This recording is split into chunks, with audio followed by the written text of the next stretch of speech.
Bom, eu quero trazer um outro tema também, falar um pouquinho sobre uma situação relacionada à taxa básica de juros e a conversa que o futuro presidente do Banco Central, Gabriel Galípolo, teve com o presidente da República nesta quinta-feira. Ele disse que o presidente da República aceitou de maneira muito positiva a situação e as análises que são feitas pelo Banco Central, inclusive demonstrando confiança nesse grupo, nessa nova direção que também vai assumir o banco a partir de 2025. Agora, tem uma questão interessante. Gabriel Galípolo coloca aqui, apesar das reclamações do presidente da República sobre a taxa básica de juros ser algo negativo hoje para o país, que o Brasil cumpre todos os requisitos para essa decisão que foi tomada ali pelo Banco Central. E Alangani, eu vou pedir então que você repita aqui para a nossa audiência de maneira mais detalhada quais são esses requisitos e por que o Banco Central estaria correto ao tomar essa decisão, para que depois a gente possa jogar também para a opinião dos nossos comentaristas. Vai lá. Bom, basicamente, o que aconteceu, Evandro? A inflação corrente piorou, as expectativas inflacionárias também pioraram, que podem potencializar a inflação corrente à medida que os empresários, acreditando em mais inflação no futuro, se antecipam e reajustam os preços hoje. A demanda agregada do país tem crescido acima da oferta, acima da capacidade produtiva da economia. O PIB efetivo acima do potencial, e isso gera pressões nos preços. E o dólar atingiu um novo patamar, o câmbio de equilíbrio é 6.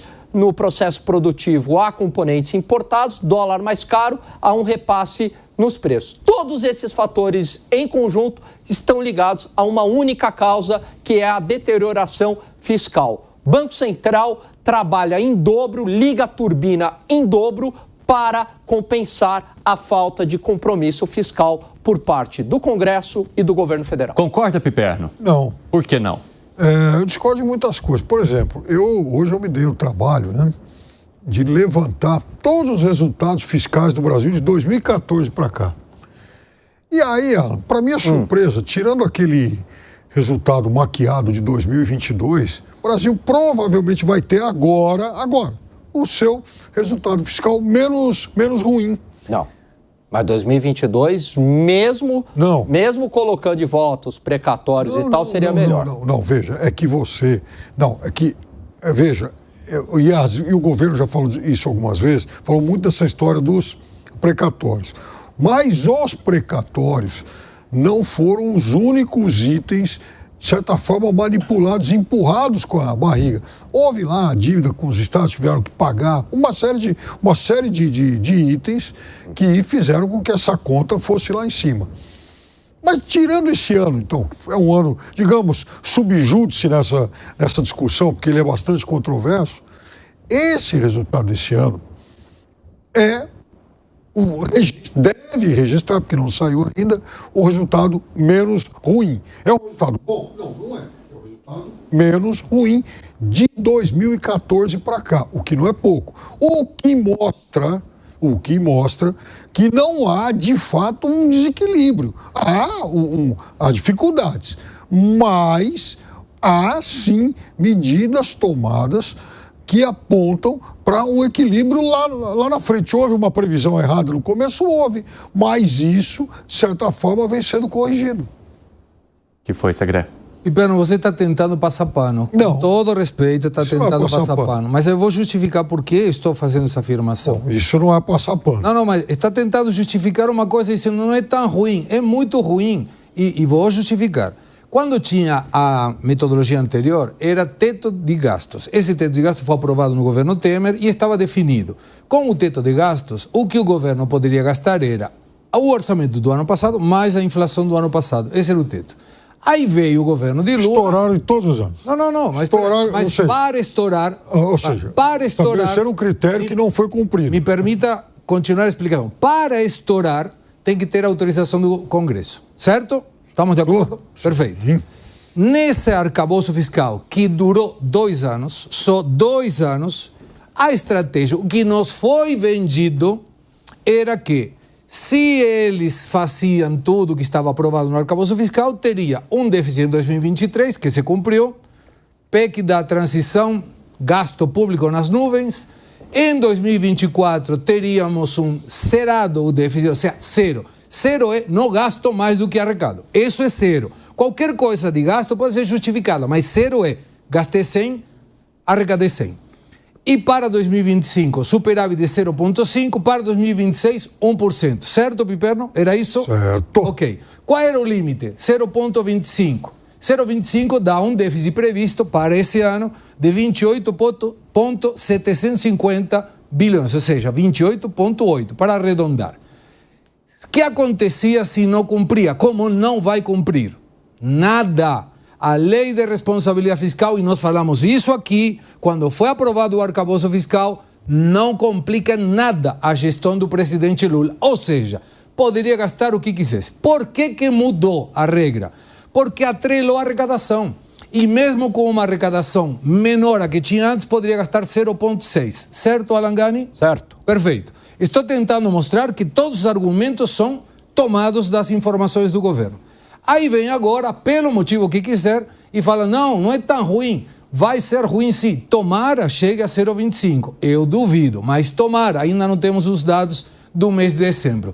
O Banco Central já aceitou que não vai conseguir cumprir a meta. E isso é um erro do presidente Campos Neto. Ele é a responsabilidade. Uma vez. Não, tudo bem, mas errou. Só que agora, o próximo presidente, Gabriel Galípolo, já disse que não vai conseguir fazer isso até o terceiro trimestre do ano 2025 e já se especula, e escutem bem isso, que a taxa Selic vai ser 17,5. Diga. Não, pode continuar, Segré. 17,5. Estava falando Selic. Até antes, quando estava 13,75, o presidente Lula todos os dias disputava contra esse rapaz, que era o Campos Neto, dizendo que ele estava colocando a taxa de juros, que ele queria todo de ruim para o país. E agora o Gabriel Galípolo, colocado pelo próprio presidente da República, vai fazer uma coisa igual ou pior em termos de valores. Mas o problema não é apenas o déficit fiscal, que é ruim. O governo Lula pegou a dívida versus PIB em 71,2, já está perto de 80. O déficit nominal, que sempre Alangani com muito critério fala, olhem esse déficit nominal, está 9 trilhões a dívida, 1,106 bilhões de dívida em termos dessa colocação a respeito do PIB e já está em quase 80. Então, são todos dados que pode maquiar do jeito que quiser, mas esse dado é ruim. E agora, com esse corte que está sendo teoricamente aprovado, já aprovou a Câmara, agora vai para o Senado, provavelmente se desidrate mais. Então o governo vai estar o ano que vem com muita dificuldade. Se o PIB não crescer mais ainda, colocando anabolizante como foi esse ano, a situação fiscal vai ser ruim. E isso que está enxergando o mercado. Agora, Zé Maria Trindade, o presidente da República criticou bastante o Banco Central desde que entrou, enquanto o Campos Neto estava no poder. Agora, o Galípolo diz hoje que ele está demonstrando confiança no Banco Central a partir da próxima diretoria. Só que essa próxima diretoria e o próprio próximo presidente do Banco Central, Gabriel Galípolo, já sinalizou que deve haver nova alta na taxa básica de juros.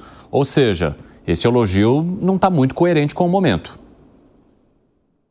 Olha, deixa eu te falar nos bastidores aqui. O Galípolo já é presidente do Banco Central há muito tempo, eu venho falando isso aqui, fontes lá de dentro, o diretor do Banco Central quem me avisa. Vou te falar aqui, o Campos Neto esteve fora do Brasil, voltou ofendido e muito magoado com integrantes do governo que disseram que o Brasil estava pegando fogo e ele no exterior. Realmente, ele foi para o exterior por um problema pessoal, um problema com a família do irmão dele, eu não vou dizer o que aconteceu, mas foi uma situação grave. O irmão do atual presidente do Banco Central, oficialmente, né, Campos Neto. Então, foi uma emergência. Mas, muito antes, ele vem colocando o Galípolo para tomar as decisões. Ficou no lugar dele quando ele saiu de férias e em todas as reuniões, inclusive na última, me disseram que ele falou para o Galípolo, olha, conduz a reunião. Olha que solidariedade, que honestidade de Campos Neto em fazer uma transição tranquila. Se fosse um magoado desses ruins, estaria centralizando tudo e isolando os indicados do presidente Lula, mas não. Ele defende o país e sabe o peso disso. A transição foi tranquila. A fotografia foi hoje, durante esta coletiva no Banco Central, em que estavam lado a lado o atual presidente né, oficialmente, Campos Neto, e o futuro presidente, o Galípolo, que já está comandando, comandou a última reunião, inclusive, né, e falando sobre o mesmo assunto. Os dois, um falava, o outro falava. Quer dizer, uma transição segura. Não fosse isso, no momento atual da economia, o Brasil já estaria com dólar pelas cabeças, muito pior, porque uma transição do Banco Central com o Solavanco não teria nada pior. Então, é essa situação.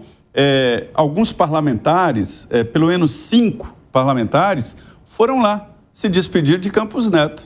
E ele recebeu a todos, gentilmente e tal, e o que eu ouvi de conversa e tal, é isso aí. E ele dizendo para os parlamentares o seguinte, que poderia elevar a taxa de juros a 100%, poderia torrar dinheiro, dólar, aí vendendo à vista, dólar à vista e não futuro, que não adiantaria nada, porque as pessoas, a retirada de dinheiro do Brasil para o exterior está muito grande.